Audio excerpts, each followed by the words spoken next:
Шмидт, я спою тебе, родной. Синеглазая девчонка 9 неполных лет, льется песня нежно-звонко на больничный белый цвет. И под звуков перелива чьи-то братья и отцы вспоминают дом счастливый, просят спеть еще бойцы. Я спою, в ответ девчонка, низко голову склонив.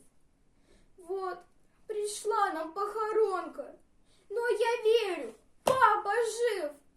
Может, кто из вас случайно папу где-нибудь встречал? Где-то там, в сторонке дальней, вместе с папой воевал? И как будто виноваты в том, что живы до сих пор, вдруг отводят все солдаты от девчонки малой взор. Проглотив слезу украдкой, вновь поет до хрипотцы. Расцветали яблони и груши, поплыли туманы над рекой.